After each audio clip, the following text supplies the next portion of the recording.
Hello guys, welcome to new video of commerce with Baba. कल के video में income tax पढ़ रहे थे हम, हाउस प्रॉपर्टी, जिसके कुछ एक्सप्लेनेशन वीडियो था और एक क्वेश्चन सॉल्व करा था। आज उसकी कंटिन्यूटी में सेकंड क्वेश्चन सॉल्व कर रहे हैं। क्वेश्चन नंबर 10 से स्टार्ट कर रहे हैं। ठीक है, क्वेश्चन नंबर 10 का पहले एक्सप्लेनेशन दे देता हूँ। Fair rent, actual rent, municipal valuation, standard rent, चार चीज़ें दे रखी हैं। स्टैंडर्ड रेंट का हमारे पास एक रूल है कि अगर स्टैंडर्ड रेंट दे रखा है क्वेश्चन में तो सिर्फ स्टैंडर्ड रेंट और एक्चुअल रेंट में कंपैरिजन होता है। But in case standard rent अगर सबसे ज़्यादा है चारों के कंपैरिजन में तो फिर हम उसको इग्नोर करते हैं और फिर सिर्फ तीन में ही कंपैरिजन करते हैं। देन हमारे पास म्यूनसिपल टैक्स दे रखा है जो कि 10% है। म्यूनसिपल टैक्स हमेशा म्यूनसिपल वैल्यूएशन पे ही निकलता है, ओनली सिर्फ म्यूनसिपल वैल्यूएशन पे ही निकलता है। अगर परसेंटेज दे रखा है या फिर किसी भी एडिशनली तरीके से अगर उसको निकालना है तो वो म्यूनसिपल वैल्यूएशन पे ही निकलेगा। इंटरेस्ट पेड दे रखा है तो इसके हमको डिडक्शन में छूट मिल जाएगी ना। तो मैं फॉर्मेट ड्रॉ कर लेता हूँ 10th वाले क्वेश्चन का, इसको कंटिन्यू में स्टार्ट करता हूँ। क्वेश्चन नंबर 10 विजिबल है ना? ओके।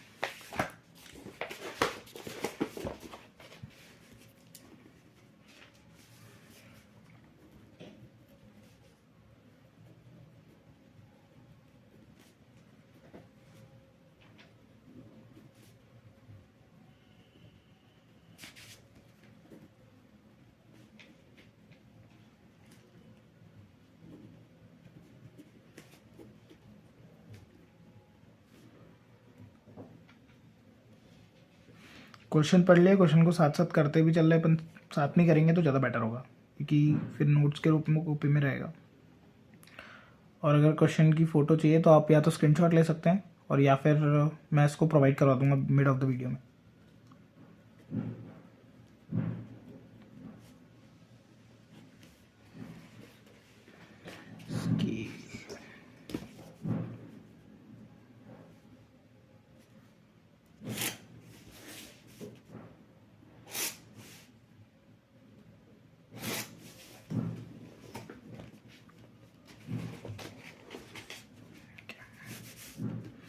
तो फर्स्ट पॉइंट, पहले तो फेयर रेंट,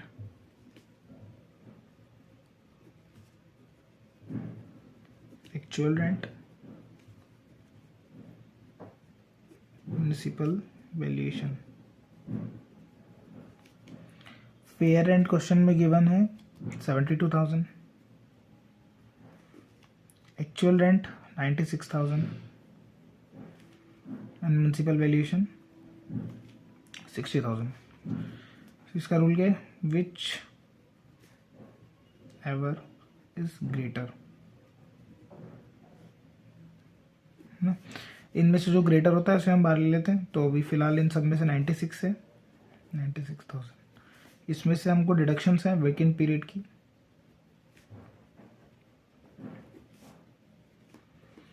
और ये कल के वीडियो में हमने चेक करा था, एक वेकेंट पीरियड की छूट मिलती है और एक अनरियलाइज रेंट का डिडक्शन है। इन दोनों को माइनस करते हैं। अब क्योंकि क्वेश्चन में हमारे पास नहीं है इसलिए ये दोनों चीज़ें निल है, जीरो, कुछ भी गिवन नहीं है। तो 96,000 ही हमारा ग्रॉस एनुअल वैल्यू हो जाएगा।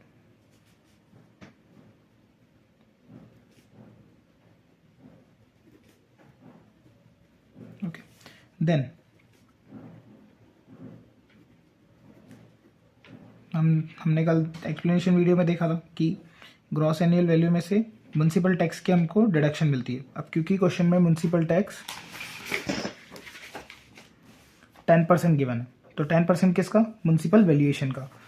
10% of 60,000 which is 6,000।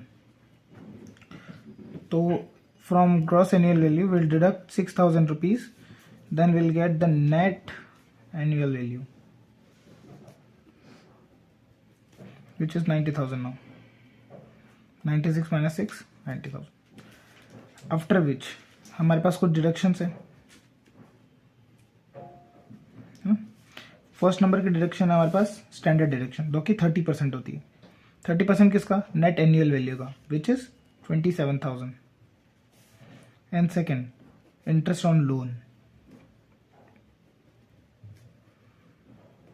Interest on loan is 28,000 given in the question. 28,000 is given in the question. So the calculation of this is 55,000. Total of 27 and 28 is 55,000.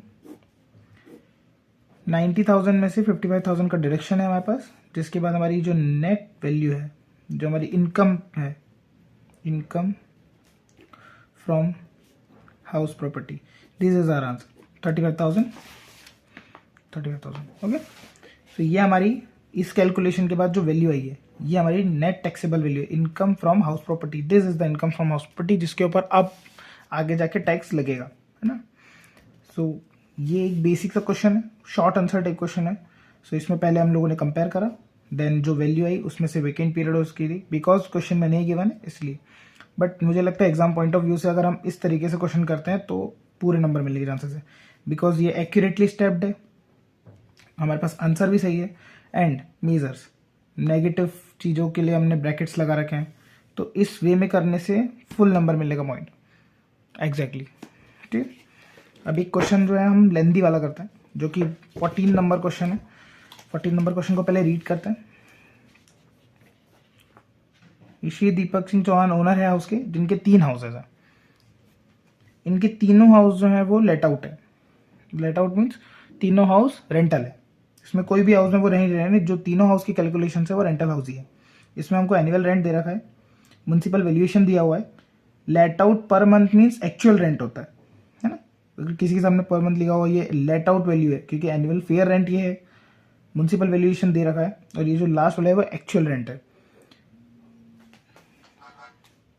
इसमें से ये जो 4 चीजें, repair expenses, collection charges, ground rent, land revenue, ये चारों जो चीजें हैं इनकी छूट हम सेपरेटली नहीं देते हैं, बिकॉज इसका कंबाइन हम सबको एसडी का जो डिडक्शन है वो तो मिलता ही है, जो फर्स्ट नंबर का डिडक्शन है after doing the account of the house पर हाउस, है ना. तो जो 30% होता है ना, उसमें ये सब इंक्लूडिंग होता है. दैट्स वाई इसकी हम अलग से छूट नहीं देते, अलग से डिडक्शंस नहीं होती इन चारों चीज़ों की. किसी भी चीज़ का डिडक्शन नहीं है, जो मेन फॉर्मेट है बस उतना ही है. अगर उसमें आपको वेकेंट पीरियड दिया है तो वो लिखना है, अनरियलाइज दिया है तो लिखना है, बाकी और किसी भी प्रकार के एक्सपेंसेस की सेपरेटली डिडक्शंस नहीं देनी है. डायरेक्टली उसका 30% हम फर्स्ट पॉइंट में दे देते, तो इट्स नॉट नेसेसरी. इसको पढ़ेंगे नहीं, हमको इश्यू नहीं है. Interest on loan. अब इंटरेस्ट ऑन लोन के लिए एक पॉइंट जो उसमें था, मैंने आपको बोला था जब क्वेश्चन आएंगे तो हम उस पर कैरी फॉरवर्ड करेंगे उसके. तो कंस्ट्रक्शन फ्रॉम हिज ब्रदर, मतलब इंटरेस्ट ऑन लोन, लोन किससे लिया था? ब्रदर से. किस चीज के लिए? कंस्ट्रक्शन के लिए. क्या? हाउस कंस्ट्रक्शन के लिए. इंटरेस्ट ऑन लोन की जो डिडक्शन है वो हम जब ही देंगे जब उसका रिलेशन हाउस से हो. मतलब हमने हमारे हाउस बनाने के लिए कोई लोन लिया था और उसी के ऊपर हम इंटरेस्ट पेड कर रहे हैं तो ही छूट मिलेगी.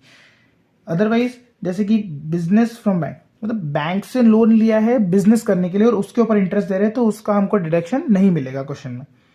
सेम रिपेयर फ्रॉम फ्रेंड, मतलब फ्रेंड से लोन लिया है हाउस के रिपेयरिंग के लिए, सो इट्स गुड, इसका कोई इशू नहीं है, ये हम लोग टैक्सेबल इनकम में डिडक्ट कर सकते हैं. एक पॉइंट और है, ये जो म्युनिसिपल टैक्स होता है, municipal tax is only paid when it is paid by owner. जब ओनर ने पे करा हो तो ही पे करेंगे, नहीं तो अगर टेनेंट ने, tenant means the person who is rental over there, जिसने रेंट पे मकान लिया है, वो अगर पे करता है तो फिर उसका डिडक्शन नहीं मिलेगा, वो डायरेक्टली ग्रॉस जो इनकम है वो निल हो जाएगी यहाँ पर जो टैक्स है. बट अगर ओनर ने पे करा है तो ही हम उसको ग्रॉस अमाउंट में से म्युनिसिपल टैक्स का डिडक्शन पे करेंगे.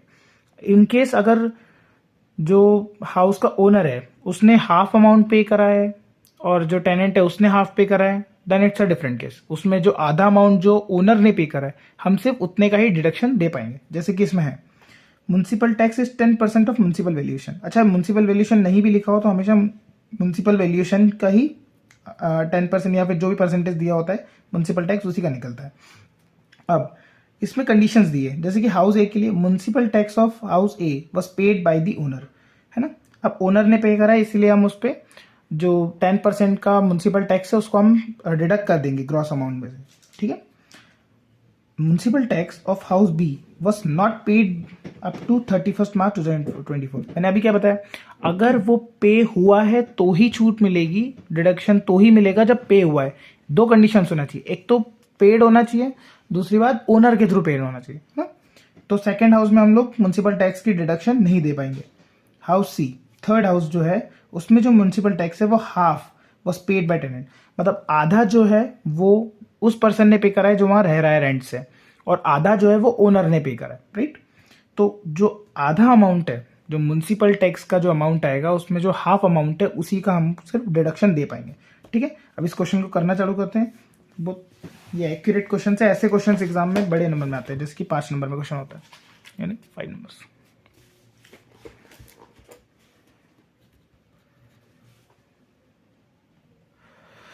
ठीक है, सो मैंने ये 14 क्वेश्चन का फॉर्मेट ड्रॉ कर लिया। 14 क्वेश्चन अभी अपन ने रीड करा है, उसी को हम कंटिन्यू स्टार्ट करते हैं। पहले बात करेंगे हाउस ए के बारे में। हाउस ए जो कि रेंटल है, ठीक है। सबसे पहले एनुअल फेयर रेंट गिवन है, म्युनिसिपल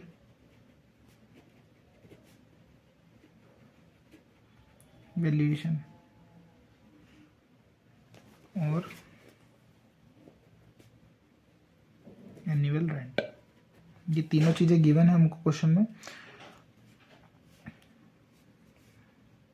फेयर रेंट जो है वो 36,000, म्युनिसिपल वैल्यूएशन जो है वो 22,500, और जो एनुअल रेंट है वो 2,000 पर मंथ दिया है, जिसे हम ईयर में कन्वर्ट कर लेंगे, 24,000 है ना, ठीक है। ये तीनों चीज हमको गिवन है क्वेश्चन में।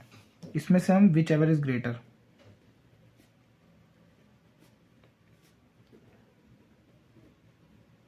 इसको हम तीनों में से जो सबसे बड़ा है उसको सिलेक्ट कर लेंगे, जैसे कि हमारे पास ये 36,000।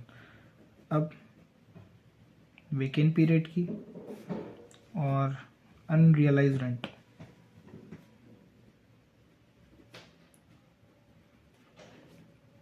ये दोनों हमारे पास क्वेश्चन में गिवन नहीं है। हमने क्वेश्चन रीड करा था, उसमें क्वेश्चन में नहीं मिला, दैट्स वाई 36,000 जो है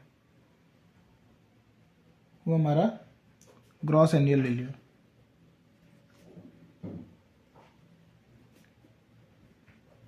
ठीक। इधर फिर यहां से म्युनिसिपल टैक्स, म्युनिसिपल टैक्स के बारे में क्या लिखा है, municipal tax is 10% of municipal valuation, है ना, देख रहे। Municipal tax is 10% of municipal valuation, और जो हाउस ए के बारे में है वो पेड बाय ओनर है, तो दोनों कंडीशन सेटिस्फाइड है, पेड भी है और ओनर ने भी पे करा है, इसलिए हम 10% का डिडक्शन यहाँ पर दे देंगे।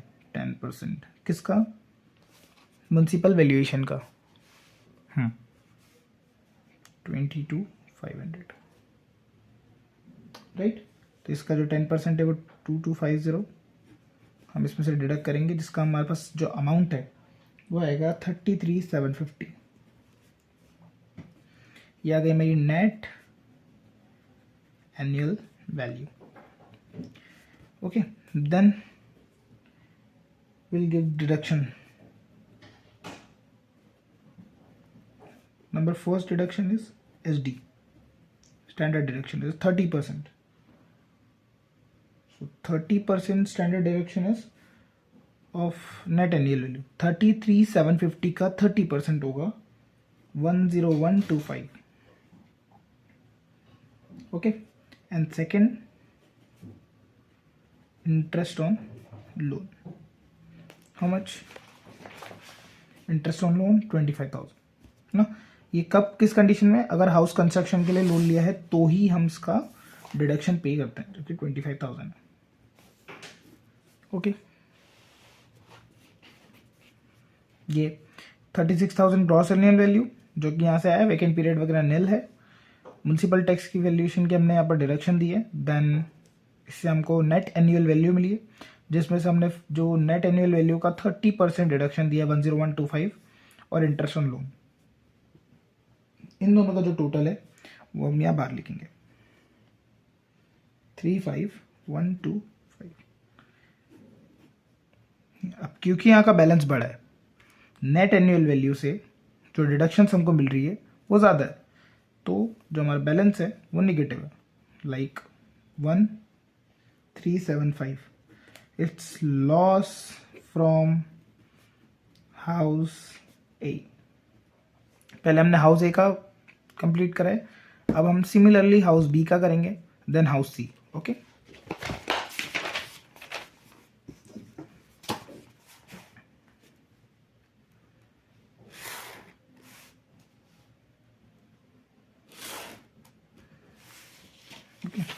यहाँ हाउस बी. एक्चुअली करना उसे इसके साथ ही है, यहीं से मतलब जहाँ क्वेश्चन खत्म होता है, हाउस बी, है ना. बट हम इसको टर्न ओवर इसलिए कर रहे हैं पेज को बिकॉज अभी हम लोग प्रैक्टिस मोड में, बट अगर सेकेंडली स्टार्ट होगा जैसे ही तो यहाँ से हाउस बी चालू होगा, उसके कैलकुलेशन यहाँ से होके हम सेकेंड पेज में टर्न आउट करेंगे. ठीक है, बट अभी क्योंकि हमको कैलकुलेशन अच्छे से सीखना है इसलिए हम डायरेक्टली सेकेंड पेज पे आ रहे हैं. ये भी रेंटल हाउस है हमारे पास. ओके, इसमें भी सिमिलरली तीन चीज़ें हैं हमारे पास, fair rent, municipal valuation and annual rent. Fair rent 22,500, municipal valuation 30,000 and actual rent is 2250 per month, which is divided into 12, you get 27,000. Similar, which ever is greater, whichever is greater, we'll take the value 30,000.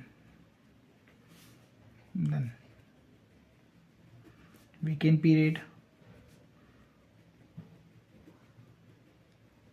unrealized rent, they are on nil.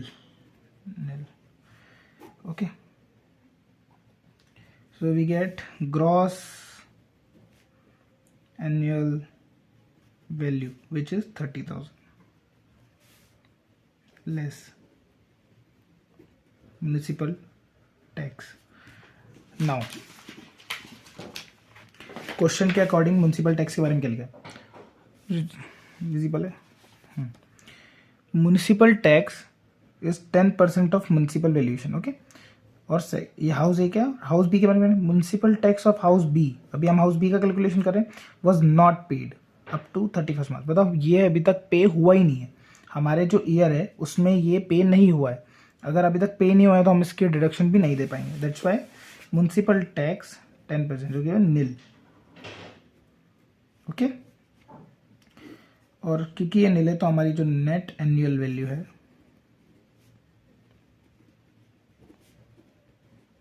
is 30,000. Then we'll give deductions like standard deduction 30% and interest of loan, है ना. अब secondary point, इसमें SD तो हम दे देंगे normal. SD हमको मिल जाएगा 9,000 rupees का. ओके, बट इस दिस टाइम हमको इंटरेस्ट ऑन लोन का डिडक्शन नहीं मिलेगा. क्यों? बिजनेस, जो बैंक से लोन लिया है वो बिजनेस के पर्पस के लिए, और हम लोग किसका डिडक्शन देते हैं, सिर्फ हाउस पर्पस के लिए. जो लोन लिया उस पर इंटरेस्ट जा रहा है उसको हमको डिडक्शन की छूट मिलती है. बट इसमें क्योंकि बिजनेस के लिए तो उससे हमको कोई पॉइंट नहीं है, जैसे हम यहाँ पर नील. आफ्टर ऑल हमारा main deduction is 9,000 and we get 21,000 rupees. This is our income from house property. Okay, 21,000 rupees income from house property. Now house C, calculation of house C, rental. Okay,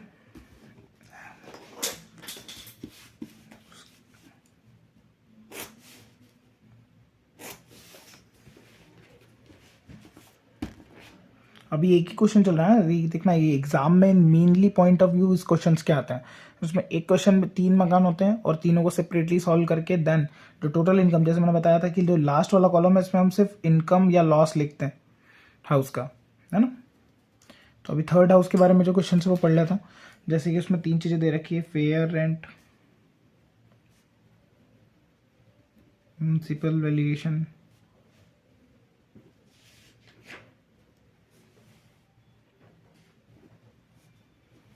municipal valuation, annual rent. इसमें दे रखा है हमको 18,000, municipal valuation is 15,000 and 1200 rupees per month, so 14400. Okay,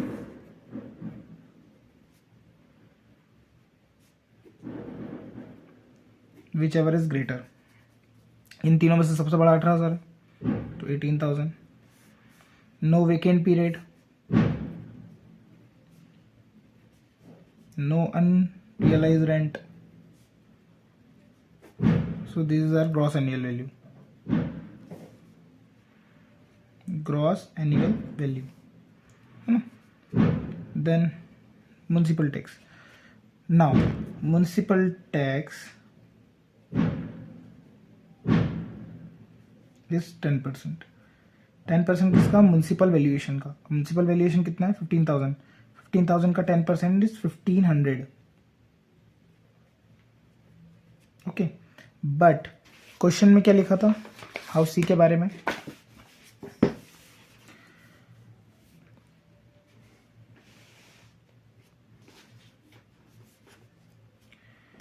municipal tax के बारे में ये लिखा है कि house C municipal tax was paid by tenant half. आधा टेनेंट पे किया रहा और आधा ओनर ने. ओके, सो इसका half means only 750. we get net annual value which is 17 to 50. okay, 17 to 50. turn page, scale.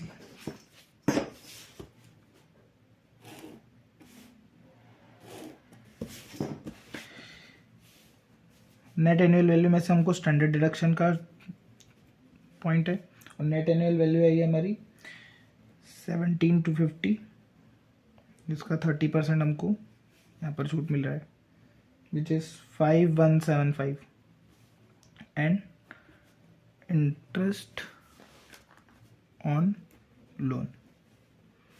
अब इंटरेस्ट ऑन लोन की फिर से छूट क्यों मिल रही है? Repair from friend. हाउस के रिपेयरिंग के लिए फ्रेंड से लोन लिया है, इसलिए उस पर जो इंटरेस्ट जा रहा है उसकी 11,500 रुपीज़ की हम यहाँ पे रिबेट मिल जाएगी. Total amount is 16,675. Okay, this is हमारा नेगेटिव बैलेंस. अब हमारा नेट एनुअल वैल्यू कितना है? 17 to 50 माइनस 16,675 ना. So income from house property, income from house property is 575. Okay, तो ये हाउस प्रॉपर्टी कौन सी है? House number 3. You can guess C. House C है हमारा ये. और इसके पहले ये वाली जो हमारी इनकम आई थी, दिस इज हाउस बी.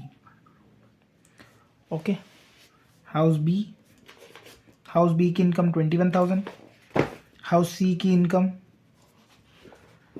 575 और income of house A, loss from house A is 1375. अब जो इनका कैलकुलेशन है वो कैसे होगा कि सबसे पहले 21,000 का हमारे पास एक प्रॉफिट है. कौन सा? हाउस बी का. हाउस बी का हमारे पास प्रॉफिट है. एक हाउस जो सी है उससे हमको जो इनकम आई है वो है 575. एंड इसके बाद जो हाउस ए से लॉस है वो है 1375. ओके, से 20,200 is our answer.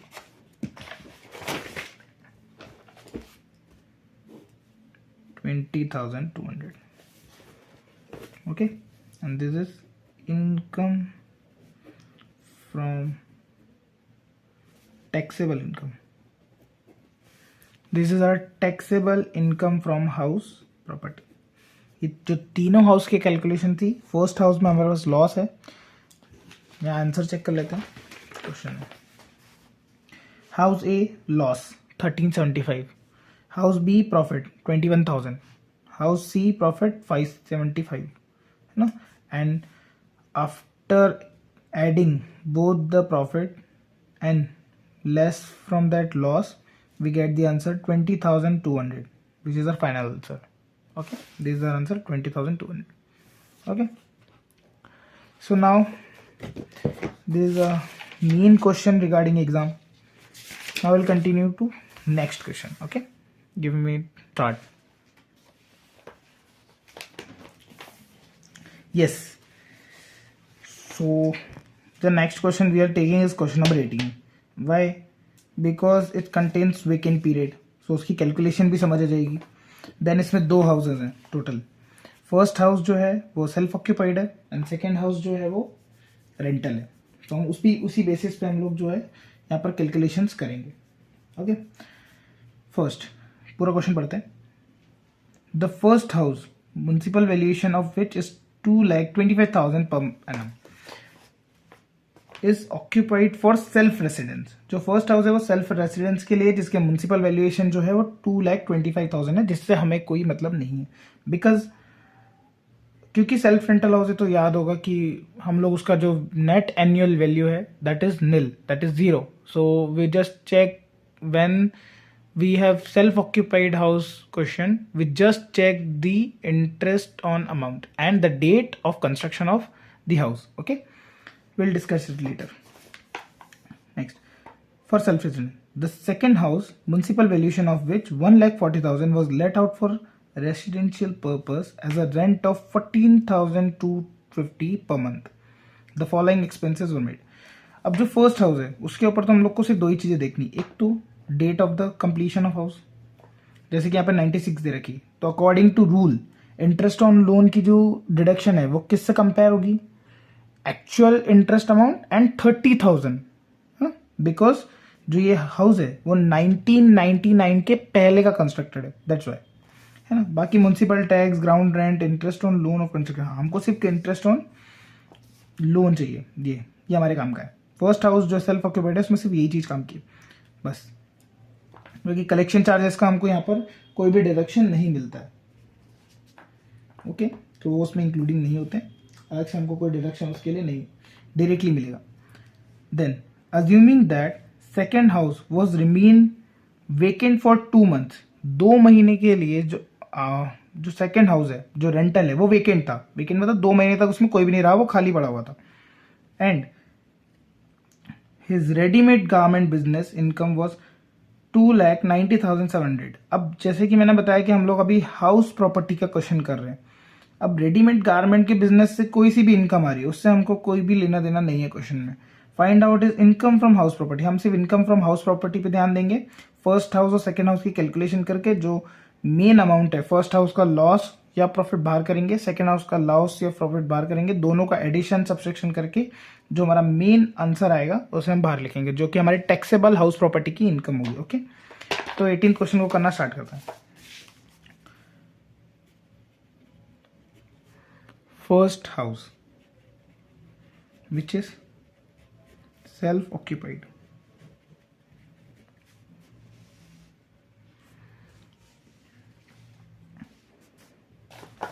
So self occupied house का net annual value is nil. Okay, then deduction.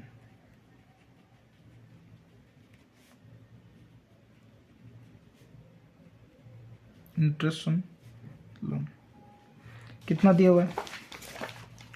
First house में इंटरेस्ट ऑन लोन दिया है 87,750,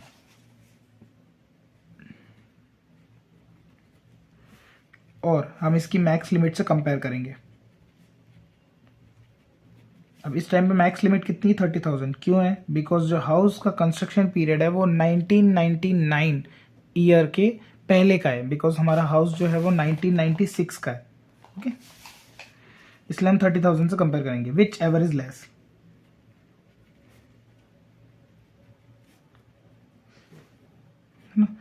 अब इन दोनों के कंपैरिजन में 30,000 कम है, तो इसीलिए हम उसका डिडक्शन यहाँ पर दे देंगे, सिर्फ 30,000 का डिडक्शन मिलेगा।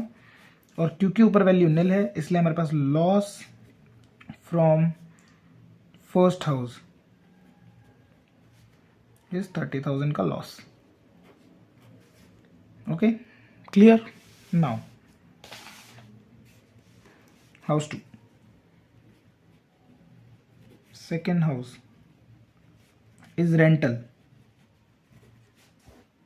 ओके, म्युनिसिपल वैल्यूएशन यहाँ पर दे रखा है, it's 1,40,000, this one.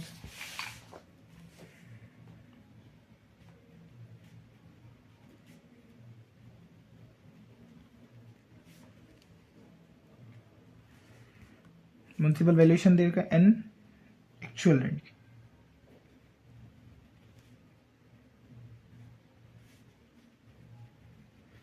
Actual rent is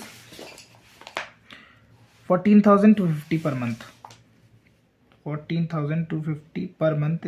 इसका पर एनम कितना होगा पर ईयर के हिसाब से निकाले तो it is 1,71,000। Okay, so which ever is greater, that is 1,71,000 ज़्यादा बड़ा अमाउंट है इसलिए हम उसे बाहर लिखेंगे। देन क्वेश्चन में आस्क करिए इस बार हमसे वेकेंट पीरियड की, रिमेनिंग वेकेंट फॉर 2 मंथ्स, तो 2 महीने का वेकेंट पीरियड है। वेकेंट पीरियड कितना है 2 मंथ्स का, और अमाउंट क्या है उसका 14,250, दैट्स वाई हमको वेकेंट पीरियड का एक डिडक्शन मिलेगा। किस में से? एक्चुअल रेंट में से जो अमाउंट है उसमें से। वेकेंट पीरियड का जो हमारे पास अमाउंट है वो 28,500, 14,250 इंटू 2 28,500, जिससे हमारा ग्रॉस एनुअल वैल्यू आता है, और ग्रॉस एनुअल वैल्यू का अमाउंट है 14,2500, 1,42,500। We have municipal tax deduction. Okay, let's see. Municipal tax deduction is this one. Second house की municipal tax deduction है 5,400. Directly we give 5,400 deductions, which is our net annual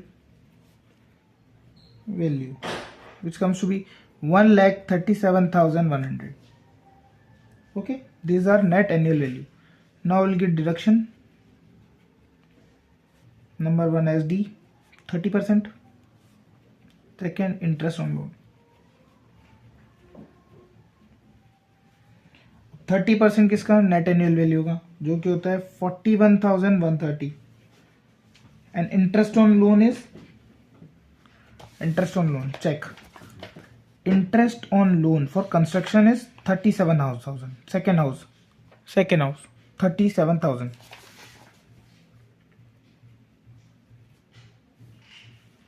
Addition of that 78,130 rupees will get the deduction.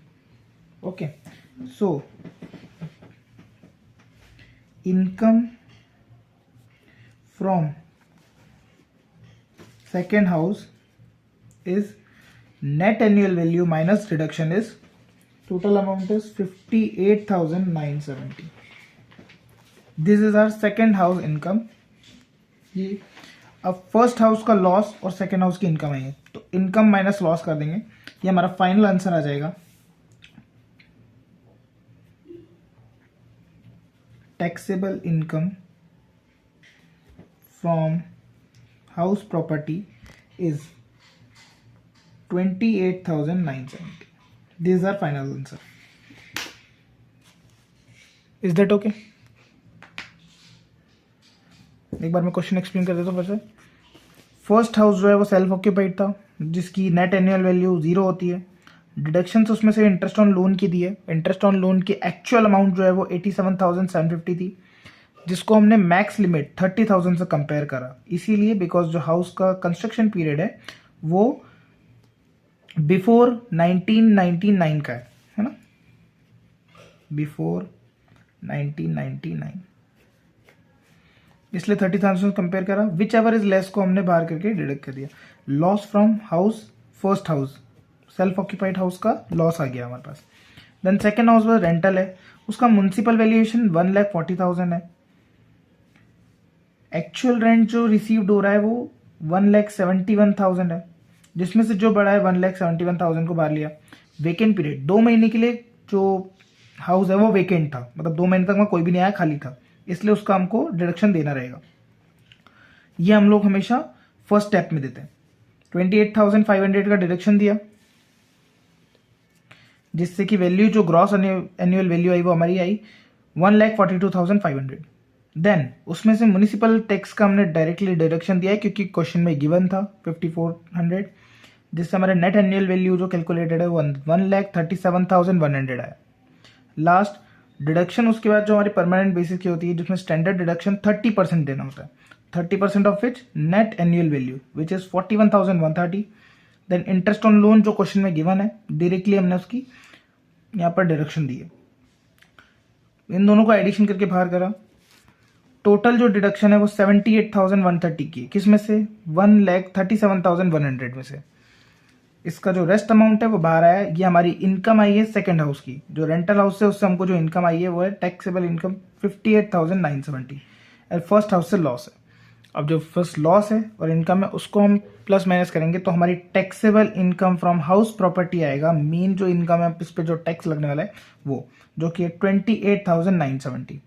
And this is the correct answer of the question. और ये भी एक heavy bulk question है जो कि 5 to 6 number में grow करता है एग्जाम में. Okay, so thank you guys for watching this video. इसके बाद के जो क्वेश्चन है वो मैं 2-3 और क्वेश्चन लेके आऊँगा हाउस प्रॉपर्टी से related. Then we'll conduct the new topic which is income from another head. Okay, जो भी 4 हेड हमारे बच रहे हैं उसमें से एक हेड को हम स्टार्ट करने वाले हैं नेक्स्ट वीडियो में 3 क्वेश्चन के बाद. Okay, thank you.